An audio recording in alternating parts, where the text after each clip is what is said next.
or else they require those who need absentee ballots to show a very, very powerful. Who did you vote for in 2016? Hillary Rodham Clinton. That's who. Powerful ID. Throughout the Democrat effort. Stop spreading propaganda, you brainwashed fuck. I think you're talking to Donald Trump, right? Not me. Dramatically expand mail-in voting. The Democrat Party leaders were also feverishly working to block measures designed to protect against fraud, such as signature verification, residency verification, or voter ID. And citizenship confirmation was almost unthought of that we should ask for it. Can you believe this? These are not the actions of people who want fair elections. These are the actions of people who want to steal elections, who are willing to create fraud. The only conceivable reason why you would block common sense measures to verify legal eligibility for voting is you are trying to encourage, enable, solicit, or carry out fraud. It is again, at the heart of his argument lies this understanding that all votes that were cast for a Democrat is illegal, and all votes that were cast for a Republican were legal votes. That's it. That's at the heart of his argument. Like, if you think that it's more than that, if you think that there's like a cohesive or coherent argument that makes sense here, you're wrong. There isn't. The entire thing revolves around the assumption that every Democratic vote is illegal and every Republican vote is legal, which is why he can say stuff like this. Conservatives unironically believe that to be the case. Yes, because they're fucking psychopathic, okay? They've lost their goddamn minds. It's important for Americans to understand that these destructive changes to our election laws were not a necessary response to the pandemic. The pandemic simply gave the Democrats an excuse to do what they have been trying to do for many, many years. In fact, the very first bill that House Democrats introduced when Nancy Pelosi became Speaker was an attempt to mandate universal mail-in voting and eliminate measures such as voter ID, which is so necessary. So necessary. Okay. What about the fact that in the state of Texas, in Harris County, a blue county, there was a voter ID law that was in place already, right? And every single person that voted at the curbside voter drop-off locations there in Harris County voted with their fucking IDs and everything. And then Republicans tried to overturn that and purge 117,000 votes in Harris County because they fucking fully knew that they were going to be Democratic votes, even though they had voted with by mail and everything. Like, what was that about? It almost seems like it was just about purging as many votes as possible.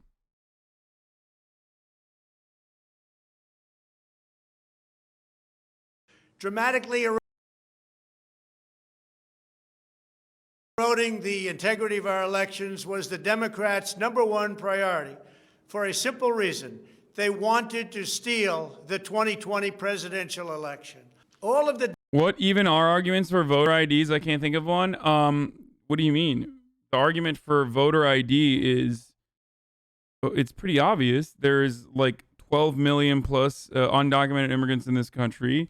And this idea that like undocumented immigrants can vote illegally in elections, and they'll vote overwhelmingly for Democrats. That's what the Republicans say all the time. Hassle. They say people that aren't supposed to be voting vote. They lie because there's no ID system, even though there is one. They lie, and people that like vote twice sometimes in different places and stuff like that. Yet whenever people do that, like, they just make up a false notion of voter fraud that does not exist to justify voter suppression in the form of voter IDs, which is very real and very damaging. Democrat efforts to expand mail-in balloting laid the groundwork for the systematic and pervasive fraud that occurred in this election. In Pennsylvania, large amounts of mail-in and absentee ballots were processed illegally and in secret in Philadelphia and Allegheny counties, without our observers present. They were not allowed to be present. In fact, they weren't even allowed in the same room. They were thrown out of the building, and they looked from out. A lie. Another, again, that's not true. The only time when there was the only court case that was fucking won, the only court case that was actually won for the Trump campaign out of the 39 lawsuits that they launched was around the poll watchers, which had poll watchers that were 20 feet away were pushed over to stand, or 12 feet away were moved to 6 feet away. And by the way, when we have these conversations, we neglect to mention that. Oh, thank you, Mom. Thank you so much.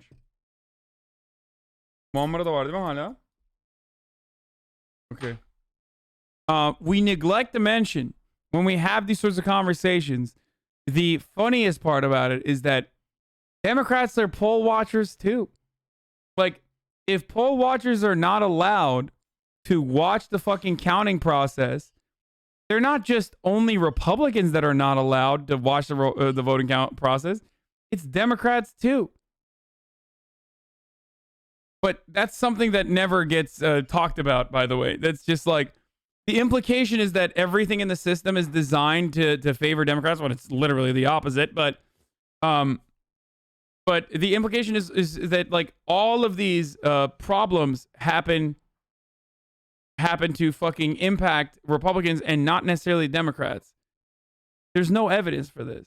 Like, if voter fraud does happen, we know that Democrats and Republicans are both capable of doing it. Outside. As a matter of fact, most of the high-profile cases are literally Republicans, like, that have done voter fraud. But they had no way of even seeing because there were no windows, and the windows that were there were boarded up. Democrats even went to the Pennsylvania Supreme Court to block observers from receiving access. There is only one possible reason that the corrupt Democrat political machine would oppose transparency during the vote counting. It's because they know they are hiding illegal activity. It's very simple. This is an egregious, inexcusable, and irreversible harm that stains the entire election. Yet this unprecedented practice. If that was the case, the other part of it is that if that was truly the case, then there's a conspiracy there, right? And I don't mean conspiracy like Alex Jones conspiracy. I mean to conspire. That would mean that, like, operatives are conspiring to change the outcome of the election. So that would be where your investigation should be directed at in your Department of Justice. And yet, no such evidence ever presented itself on this matter. So, because it wouldn't just be like Democrats are hiding the counting process from poll watchers, which is false anyway. You could have watched every single vote being counted with cameras on live streams, as we did from time to time throughout the night, because there were cameras and media, like, allowed in the rooms as well as poll watchers. But it was literally live stream, so that's the funniest part about it. It's like one of the most fucking open elections you could ever have.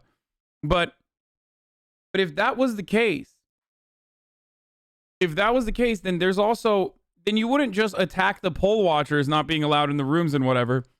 You would also have to at least find some evidence that, like, the vote counters were operating under a conspiracy to steal the election from Donald Trump. And that never happened either. Of excluding our observers, our vote watchers, as some people call them, occurred in Democrat-run cities and key states all across the nation. Here are just some of the additional facts that we've uncovered. Many voters all across Pennsylvania received 2 ballots in the mail, and many others received mail-in ballots for which they never applied. So many got ballots, they didn't even know what they were for. And again, so many received more than 1 ballot, in some cases more than 2 ballots. And they happened to be, for the most part, Democrats. In Fayette County, Pennsylvania, multiple voters received ballots that were already filled out. They didn't know what happened. In Montgomery County, Pennsylvania, a poll watcher overheard unregistered voters being told to return later to try to vote under a different name. Tens of thousands of voters across Pennsylvania were treated differently based on whether they were Republicans or Democrats. Voters who submitted flawed ballots and some... How would you know? Again, the funniest part about it is, how do you know someone's a Democrat or a Republican? Like, how? Like, he says this, right? And it's like, how do you know, though? Because it's considered electioneering to wear, like, a MAGA hat or anything like that. And a poll watcher, or sorry, someone at the polling station has every legal right and responsibility to say you have to leave and take your shirt off and come back when you don't have a fucking Trump gear on. Which is why people don't wear that shit to go out and vote. So how would they know someone is a fucking... Like, how would they know someone's a fucking Trump supporter versus not? Voting records are public, so is party affiliation. First of all, hella Republicans are independent, so you're wrong. Secondly, voting records are public, but there is no fucking face to the name, dumbass. What is the implication? Like, that grandma that works at a fucking voting station. By the way, have you ever seen what a polling location looks like or who operates these fucking places? It's literally grandparents, okay? So grandma went on fucking Facebook and put a face to the name of every single person that voted Republican just with the hopes that, like, if they're in her county, they could say, hey, I know you. I recognize you, Sonny. You're a Republican. Get out of here. Are you fucking dumb? This is such an idiotic take.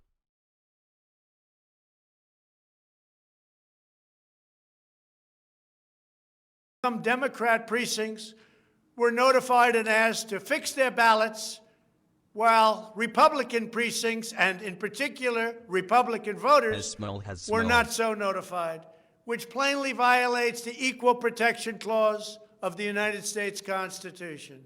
If you were a Democrat, we're going to fix up your ballot, make sure it's perfect. If you were a Republican, don't even talk about it. In Michigan, a career employee of the city of Detroit witnessed city workers coaching voters to vote straight Democrat while accompanying them to watch who they were voting for, violating the law and the sanctity of the secret ballot.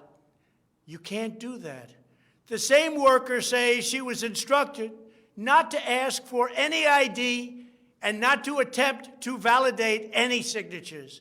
She was also told to illegally backdate ballots, many, many ballots, received after the deadline. This is something that is so unconstitutional. And she estimates that thousands and thousands of ballots were improperly backdated by her and many others. Other witnesses in Detroit also saw election officials counting batches of the same ballots many times, as well as illegally duplicating ballots. One observer testified to seeing boxes and boxes. The funniest part is, like, the funniest part of this process, again, is that they have all this evidence, right? The same people that advocated for these talking points are now getting fired.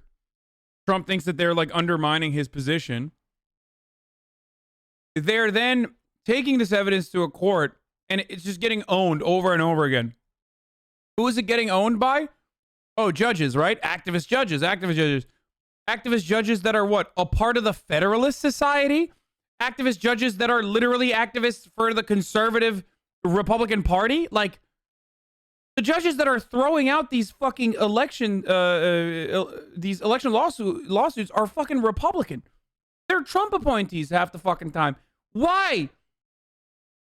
Why are they now a part of the fucking collusion?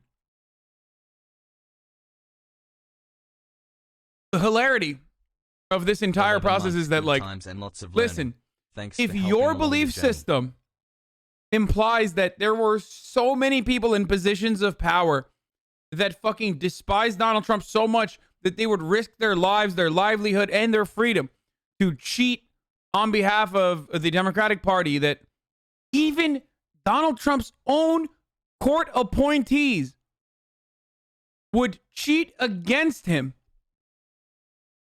then maybe he was really unlikable. You know what I mean? Like, if fucking conservative judges themselves are a part of the fucking scandal, then maybe he's so disliked that, he lost the election fair and square. So even in the world that, like, every fucking facet, every institution is, like, fighting against Donald Trump, like, even in that worldview, even in that fucking magical thinking, there's still the underlying assumption that, like, everyone hates Donald Trump. Of ballots, all bearing the same signature. Another observer in Detroit gave sworn testimony that he saw countless invalid ballots that did not belong to properly registered voters, and then witnessed election workers in Wayne County entering fake birth dates into the system in order to illegally count them. Witnesses have signed sworn affidavits. In other words, you go to jail if you lie, testifying that after election officials announced the last absentee votes had been received, a batch of tens of thousands of ballots arrived, many without envelopes, all voting for Democrats. In Wisconsin, a record number of voters were categorized as indefinitely confined, a status reserved for severely disabled individuals, also for the elderly, that allow them to vote without showing ID. Sir, that's ableist. Last year, approximately 70,000 people claimed this status statewide. This year, the number miraculously was nearly 250,000 voters after election officials in Milwaukee and Dane counties, a couple of the most corrupt political places in our country, urged citizens to improperly register under this status. And register they did in levels that don't exist. In Wisconsin, there are approximately 70,000 absentee ballots that do not have matching ballot applications as required by law. In Georgia, now it's such a perfect narrative too, because, like,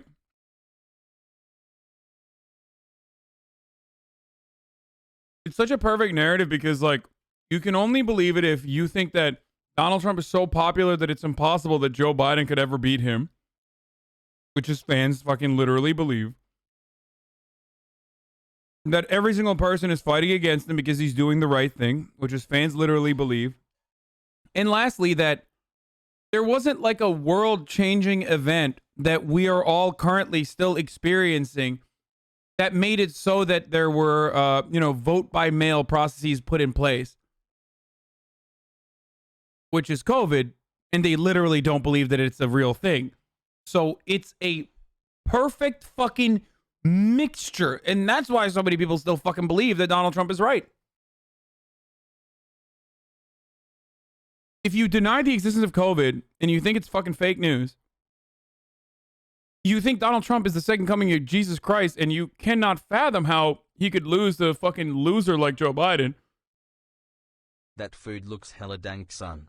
Then, of course, and that you think everyone hates him, especially the media, because he's doing the right things for you, then of course you're going to believe him. 9 observers have testified to seeing countless irregular ballots without the creases or typical markings indicating that the ballots did not arrive in envelopes as required.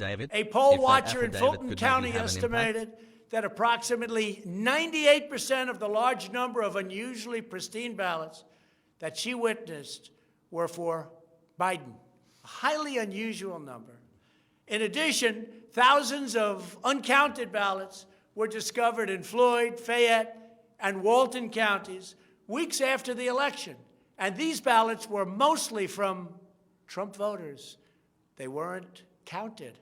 They were from Trump voters. In Detroit, everybody saw the tremendous conflict and the horrible way that the two Republican canvassers were treated, so horribly, because they wouldn't vote when they saw that 71% of the precincts didn't balance. A month to keep it up.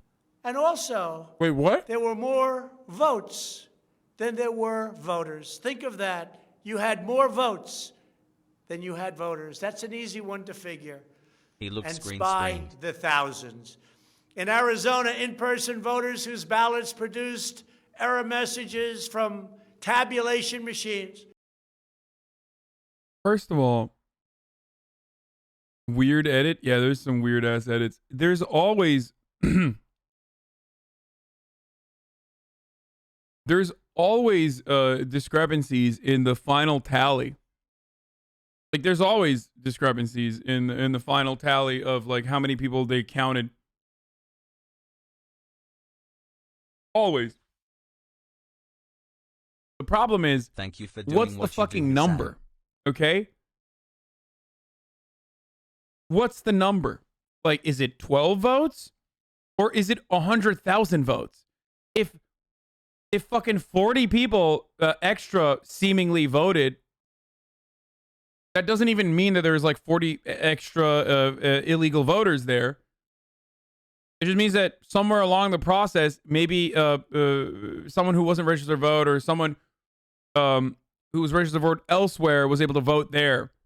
Like,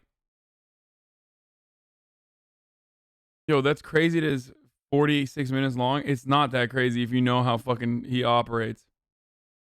You know how Trump operates, then it's not that crazy. Okay, I'm going to have David coming on in 5 minutes. We're told to press a button that resulted in their votes not being counted.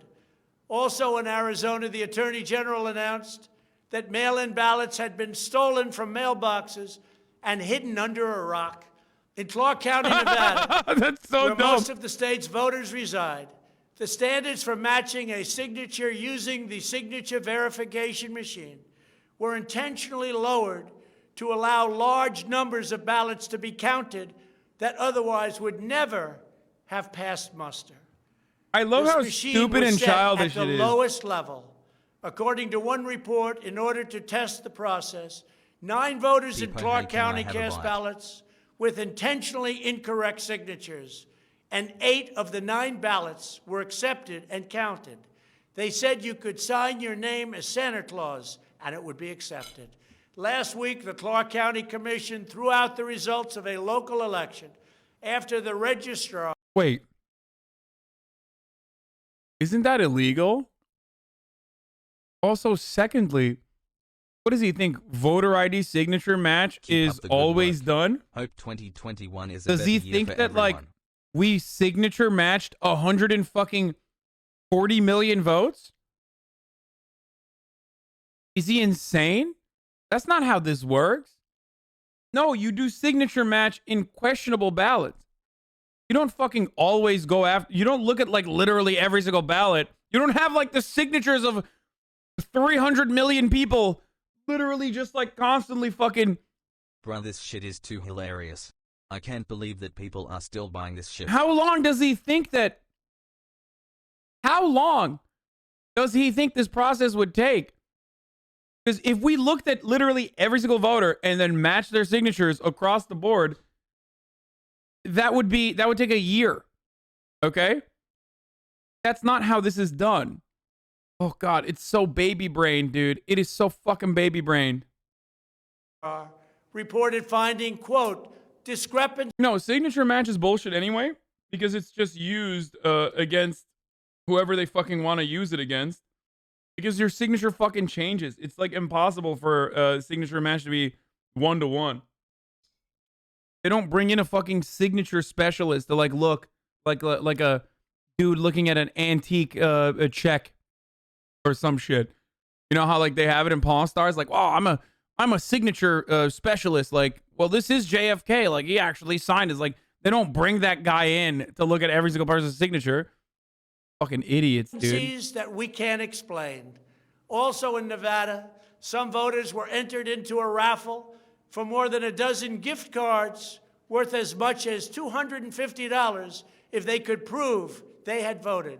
This took place on Indian reservations. One of the most significant indications of widespread fraud is the extraordinarily low rejection rates for mail-in ballots in many key states. These are the states that I had to win. In swing state after swing state, the number of ballots rejected has been dramatically lower than what would have been expected based on prior experience. That means years and years of voting. In Georgia, just 0.2%, that's substantially less than 1% of... I love that. Machine can check it with 70% accuracy? Yeah, that's bullshit. Here's Tricky Dick's signature over time. Fake news.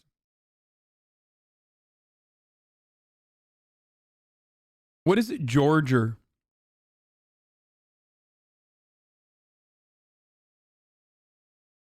It said you have 57,000 subs an hour ago. Now you have 56,800. Explain that, fuck HasanAbi and Twitch. Wait, why fuck HasanAbi and fuck Twitch? Like, are you mad at Twitch or are you mad at me? I'm losing. I'm gonna lose a lot of subscriptions this month. Like this week, I'm gonna lose approximately 20 to 30,000 subs.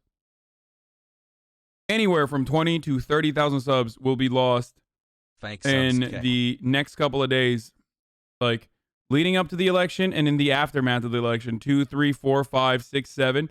By the 8th of December, I will have 20 or 30,000 less subs.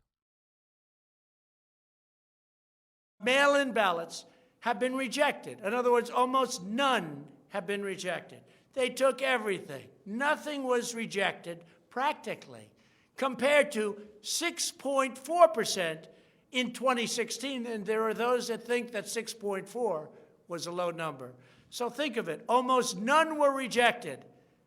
And the previous election, 6.4% were rejected. We have seen similar declines in Pennsylvania, Nevada, and Michigan. So what he's saying here is he's mad at the Republican Secretary of State that actually took over from Brian Kemp. And he's mad at Brian Kemp for not purging enough votes.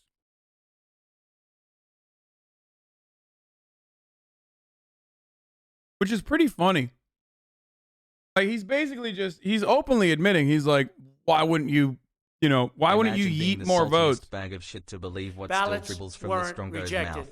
especially if they happen to be in Democrat areas. These irregularities are inexplicable unless there is a deliberate effort to accept ineligible ballots or fraudulent ballots. In Pennsylvania, the Secretary of State and the state Supreme Court, in essence, abolished signature verification requirements just weeks prior to the election in violation of state law. You're not allowed to do that. It has to be approved by the legislature. A judge can't do it. A state can't do it. An official can't do it. You won't lose this sum. The only one that can do it is the legislature. The reason for this is clear. They were not verifying signatures because they know the ballots have not been filled out by the voters in whose names they were cast. In other words, people filled them out that had nothing to do with the names on the ballot. A simple recount of the ballots under these circumstances only compounds the fraud. The only way to determine whether there was an honest vote is to conduct a full review of the envelopes in the relevant states. Thanks for helping me not be a chud. I love that the Democrats also can't even unify behind like defund the police or put together like consistent messaging on an issue to fight back against conservative reactionary framing on progressive attitudes and progressive activist-backed movements. But they also were able to magically unify to fucking pull off the grandest heist of all time. It's great. Find that many of them, tens of thousands, have fraudulent signatures. A full forensic audit is required to ensure that only legal ballots from lawfully registered voters that were properly cast are included in the final count. This election is about great voter fraud, fraud that has never been seen like this before. It's about poll watchers who were not allowed to watch. So illegal. At least he hasn't said.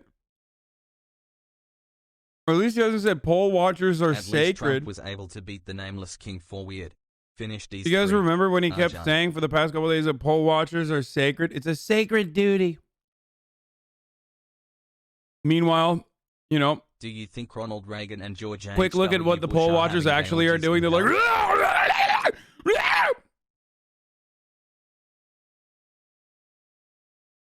it was sent, and also I was sent.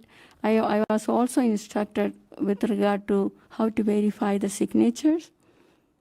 You have to do everything so that the signatures, you have to match. Dude, they are communist space prison. I said your name. They are so frantic and all over the place and so sad. They look so fucking sad, dude. Deficient? No. It's about ballots that poured in, and nobody but a few knew where they came from, but they were counted, and they weren't for me. It's about big leads on election night, tremendous leads, leads where I was being congratulated for a decisive, easy victory, and all of a sudden, by morning or a couple of days later, those leads rapidly evaporated. It's about numbers of ballots that were sent that nobody knew where they came from. It's about machinery that was defective. Machinery. Not that it matters, but this is the part where I truly want to understand if Trump forgot that he and his party are responsible for the discrepancy, or if he knows that, like, of course, mail-in ballots were counted, and that's why it looked like he was winning at first, like the Red Mirage, even though he fucking literally wasn't. And then by the end of the night, he was losing. You know what I mean? I truly want to know, like, does he know? Or did he forget? Like, because he's so convincing. Why were the mail-in ballots counted last? Because of Donald Trump. Because in certain states, like Florida, you got results immediately. Because Florida has a solid Republican Party that have been doing mail-in ballots since 2000.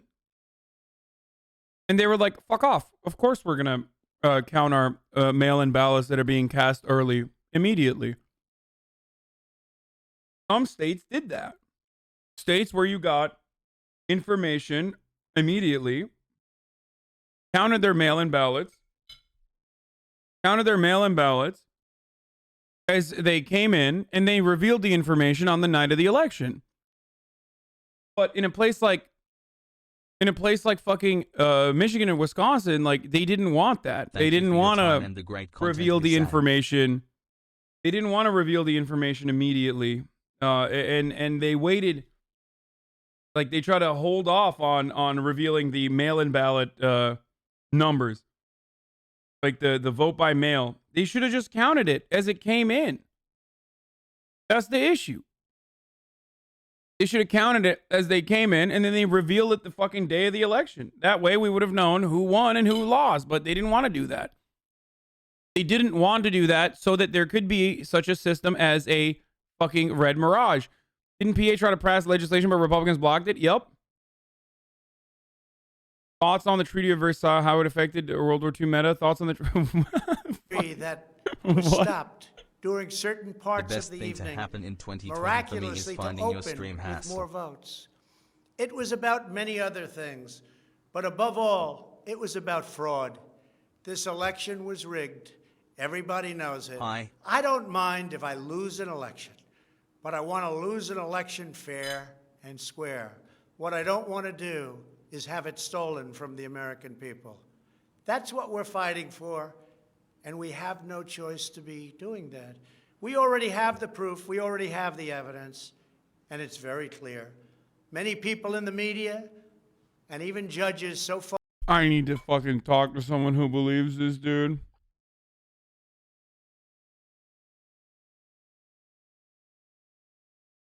I need to talk to someone who believes this. Have refused to accept it. Like I need to go to like a Stop the Steal rally or something so that I can talk to them. Fuck, man.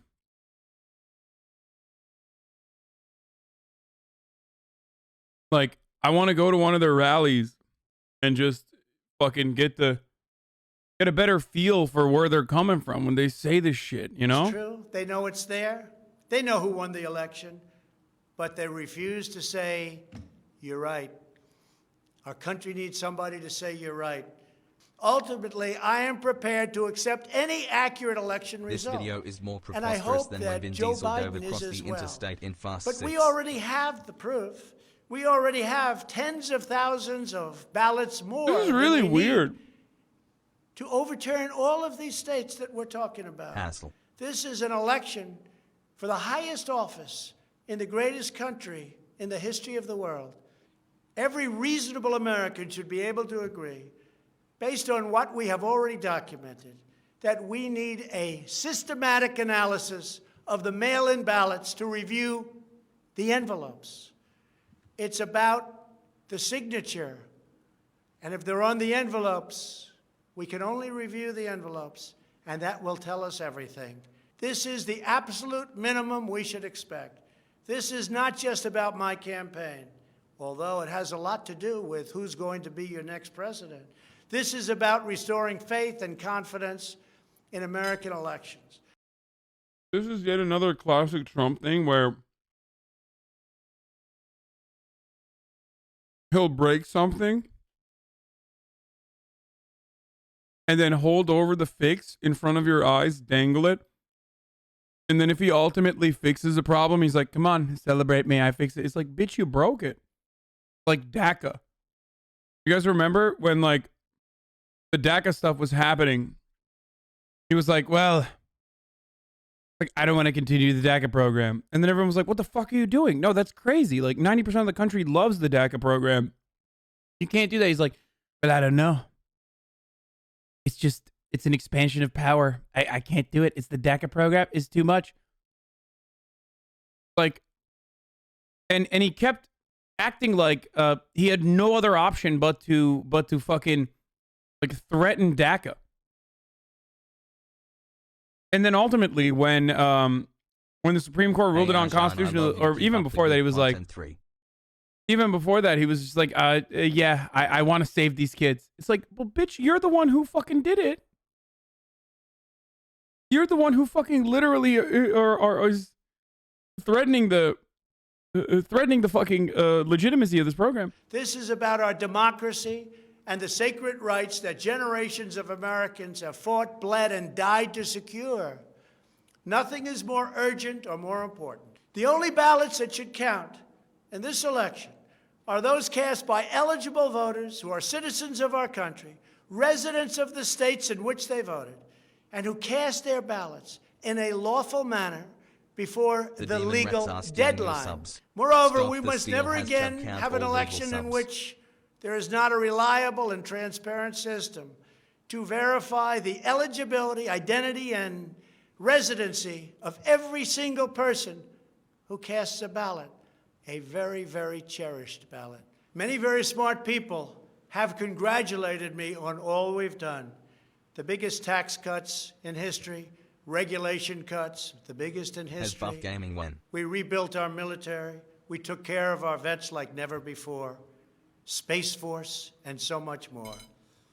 But then they went on to say, as big and as important as these events were, the single greatest achievement in your presidency will be exactly what you're doing right now, voter integrity for our nation.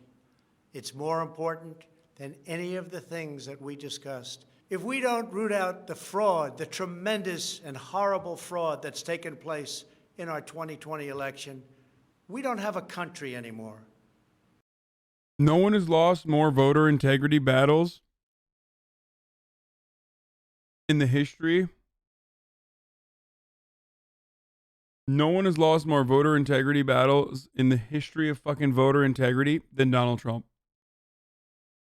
In a single fucking, in a single 4-year presidency, he built the election integrity committee in 2016 in the aftermath of his resounding success. Like, he won, and he still was a sore winner, and he built another election integrity committee back then because he was like 3 million illegals voted for Hillary Clinton, and that's why I lost the popular vote. He disbanded that quietly, and since then he has kept going with the he's just kept going with the non-concession speech. So with the resolve and support What is this? of the American people, we will restore honesty and integrity to our elections, and we will restore trust in our system of government. Thank you. God bless you, and God bless America. Wow. Mr. President, thank you. Wow. What an incredible. You see the 1918 New York Times article, 1918 Germany has a warning for us, not saying we're heading towards a fascist state. Wait, why not say that we're heading towards a fascist state? Because we are.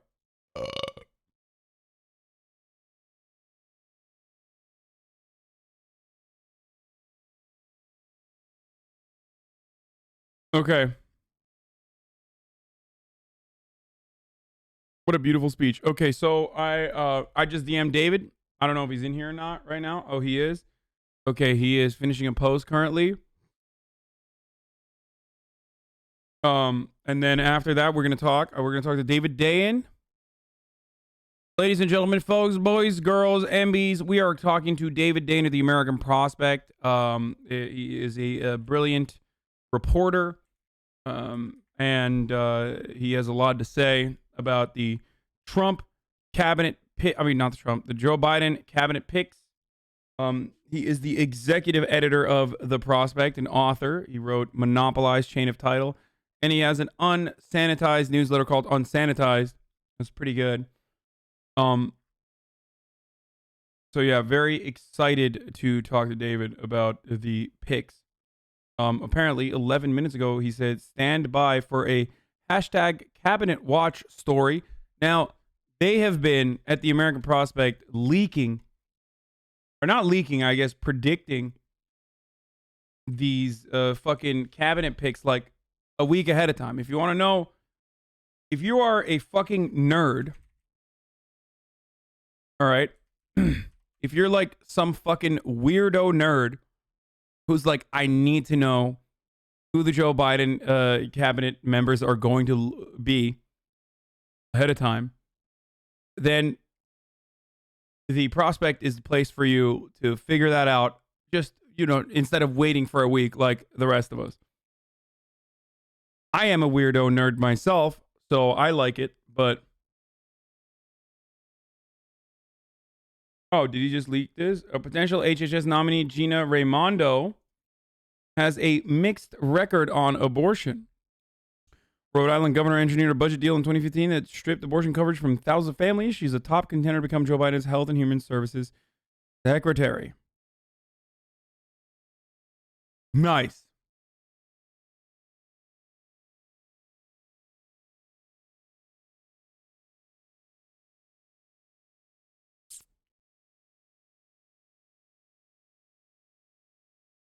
Someone said Gina Raimondo is a great governor. I don't know. I don't know enough about her.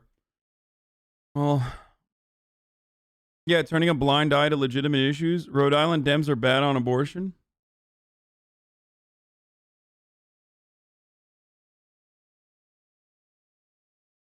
Trump does have a point about some of the fraud. It's hard to know what's actually true and what institutions we can trust. For instance, we trust you even though you lie every day about having beaten Dark Souls 3. Man, I beat Dark Souls 3 with one qualifier.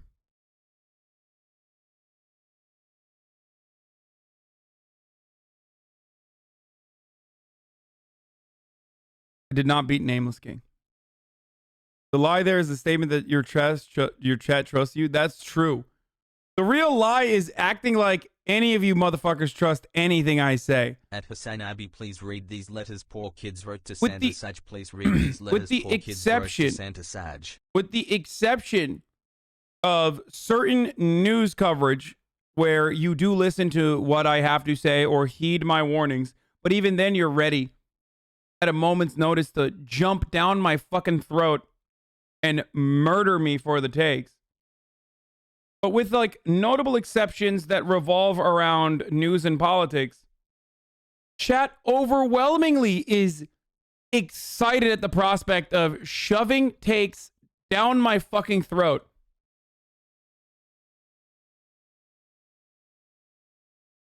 For example, whenever I say anything about gaming, just got here, you get canceled. What? Unlock combo. There's no way of knowing the cabinet picks for sure. For now, they remain nameless. Okay, dude. Okay, dude. All right. Listen. Okay, sorry for the delay on my end. Fucking chill out. You hear me?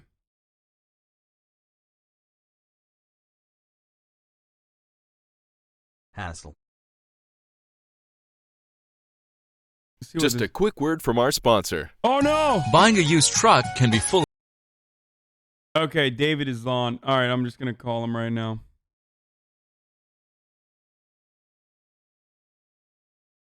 Oops. Hello.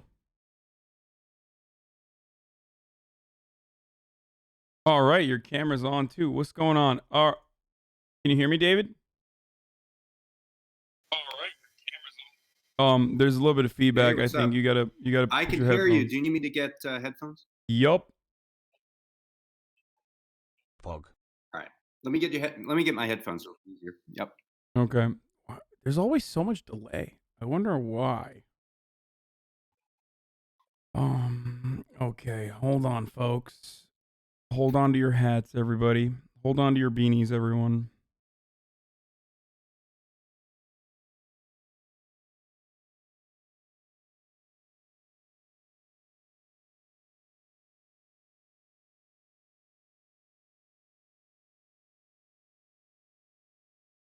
I don't know why I'm so hot. There it is.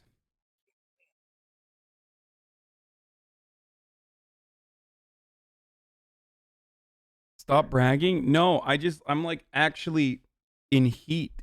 Like, and no, I don't mean the horny. Okay, anyway, I'm going to run an ad right now anyways. Top of the hour, every hour, 6-second ad break. Ladies and gentlemen. And then after that, we're going to start the conversation. All right. If you want to ad-free broadcasting experience, all you need to do is subscribe for free with your Twitch Prime.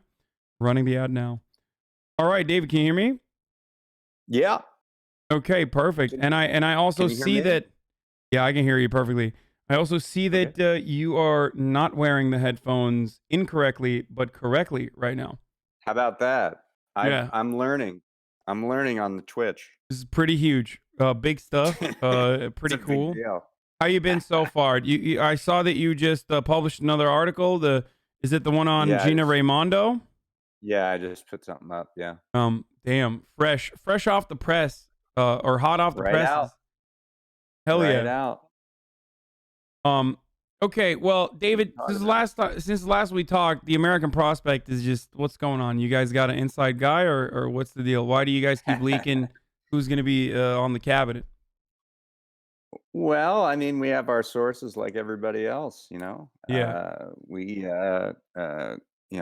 worked this beat for a while. We know people who have been preparing this for a long time. I mean, one thing that's interesting is, in 2008, the cabinet was kind of a done deal before Obama even got into office. Like, there's a very famous WikiLeaks that shows this guy, Michael Froman, who was at Citigroup at the time, he had sketched out an email to somebody on the campaign in 2008, I believe Podesta, and it listed his choices for who should be in the cabinet, and almost all of them were correct.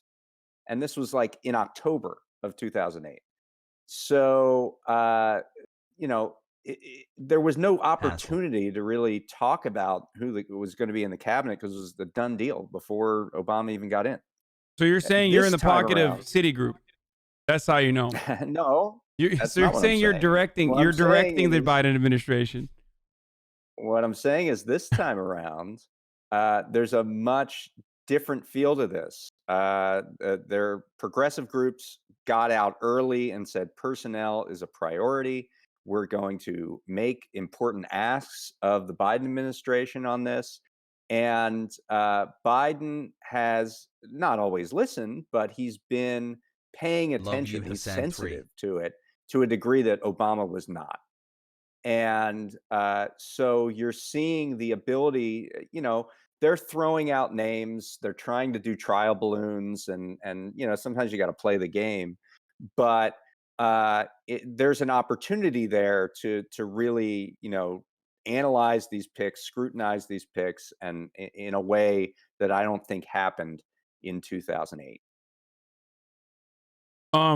So that's interesting. I think this kind of corresponds to maybe even. I guess I don't want to start off with the obvious fun stuff like Neera, but instead I guess we could start off with like Janet Yellen, or maybe even John Kerry, if you will. Like, what are some of the more surprising, more progressive moves that this administration has made so far, or not progressive, but like at least progressive adjacent?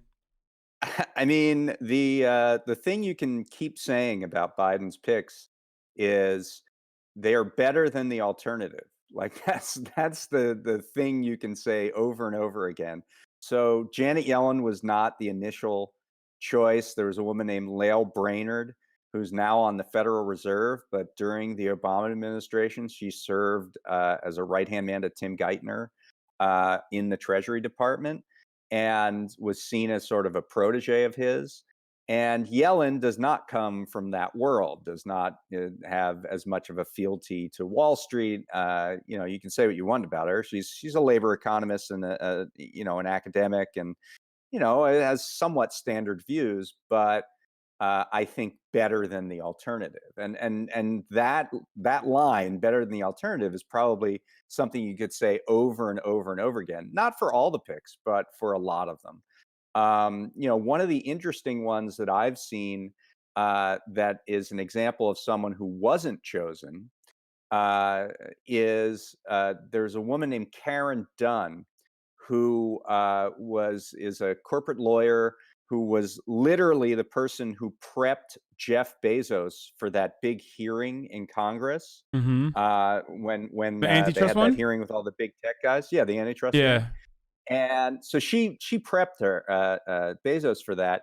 And the Silicon Valley guys said, "Oh, you should make her the head of the antitrust division in the Justice Department." And the Biden team, within like hours or days, said, "No, we're not doing that." And I thought that was really notable.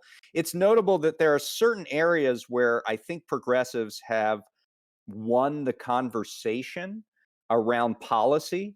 Antitrust is one of them. Education reform is another, where it's easier to get a better person in place in charge of that department because progressives are a stronger force in the conversation around that issue. So it's a lot of times you hear the term personnel is policy, but it's also true that policy is personnel. And when you win the argument and the policy is shifting towards the left, then the personnel shifts with it. Huh.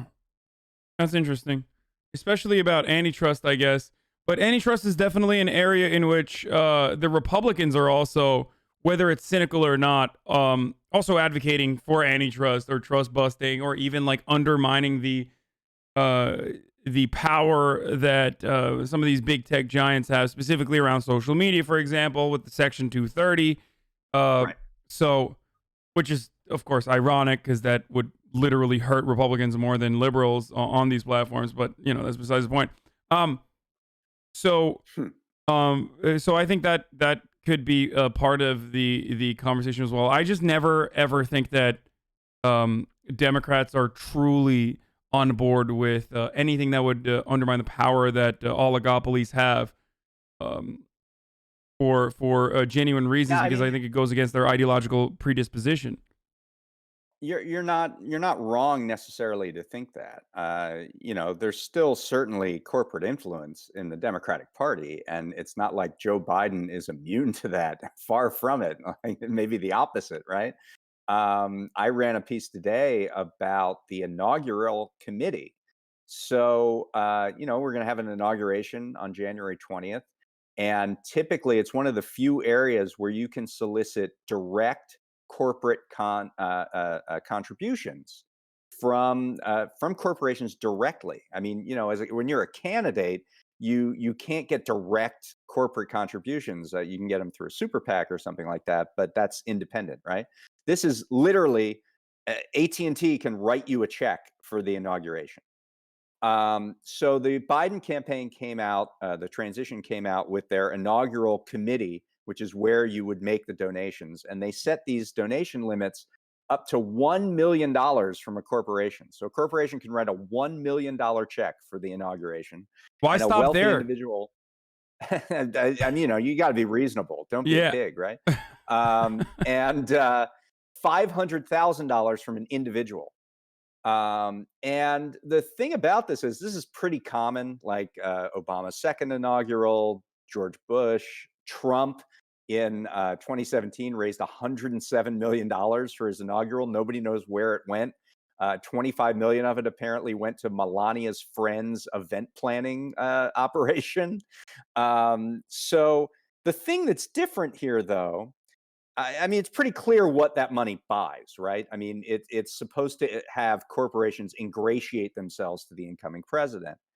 Well, in this case, though, it's at least supposed to buy something, like you do inaugural balls. This is what the money is supposed to go towards: crowd control, the events surrounding the inauguration.